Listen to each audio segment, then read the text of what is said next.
Hello दोस्तों, नमस्कार, राधे राधे। आप लोग कैसे हो? आज मैं सुनाने जा रही हूँ बहुला चौथ व्रत कथा। एक साहूकार का बेटा और बहू थे।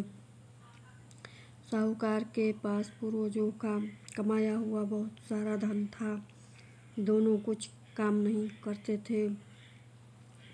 उसी धन से संपत्ति से अपना गुजारा करते थे।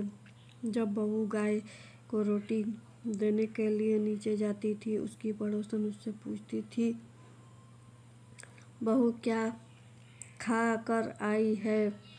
तब वह वहाँ से कहती है बात ठंडी तब वह कहती है कि ठंडी बासी खाकर आई हूँ। एक दिन साहूकार के बेटे ने यह बात सुन ली और उसने अपनी माता को सारी बातें बताई और पूछा, माँ तू रोज गरम रोटी खाना परोसती है और तब भी तेरी बहू पड़ोसन से ठंडी बासी खाकर जाती है, क्यों ऐसा करती है? तब माँ ने कहा, बेटे मैं तो चारों थालियों में एक समान लगाती हूँ। यदि तेरे को विश्वास नहीं है तो कल अपनी आंखें बंद करके सो जाना और अपनी आंखों से देख लेना। दूसरे दिन बेटे की तबीयत खराब होने का बहाना करके लेट गया और उसकी पत्नी ने खीर कांड को गरम कर भोजन किया और रोजाने की तरह नीचे उसी तरह पड़ोसन ने पूछा, क्या खा कर आई है? वही रोजाने वाला जवाब दिया, ठंडी बासी तर बासी का।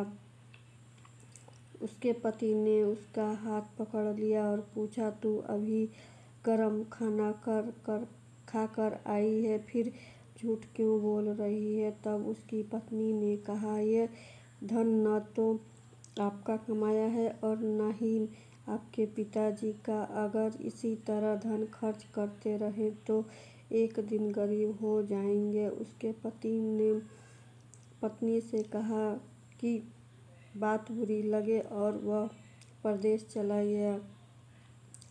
उसकी पत्नी 12 महीने के चतुर्थी व्रत करती थी। उसके पति को परदेश में रहते हुए 12 वर्ष बीत गए। तब चौथ माता विनायक जी ने सोचा कि इसके पति को बुलाना चाहिए, नहीं तो वह कलयुग में इसे कौन मानेगा, कौन पूजेगा। चौथ माता लड़के के सपने में जाकर बोली कि तू चला जा घर, तेरी पत्नी तुझे बहुत याद कर रही है। तब उसने कहा कि चौथ माता, मेरा कारोबार फैला हुआ है, इसे छोड़कर नहीं जा सकता। चौथ माता ने कहा, प्रातःकाल स्नान ध्यान से निवृत्त होकर पूजा कर दीपक जलाकर चौथ माता विनायक जी भगवान के नाम लेकर बैठ जाना, हिसाब हो जाएगा। देने वाले दे जाएंगे, लेने वाले ले आएंगे। उसने सुबह वैसा ही किया। उसका सारा कारोबार एक दिन में समेट गया। जब वह घर जा रहा था तो रास्ते में सर्पराज अपनी 100 वर्ष की आयु और पूर्ण करके चलने जा रहा था। उसने सोचा कि सर्पराज जल जाएंगे तो शिकार दिया। तब उसने सर्प ने कहा कि पापी दुष्ट, मैंने तो अपनी सर्प योनि से मुक्त पाने जा रहा था, लेकिन तू फिर शिकार दिया, इसलिए मैं तुझे डसूंगा।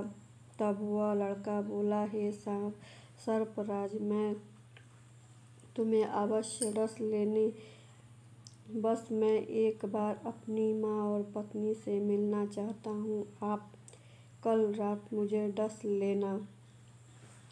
तब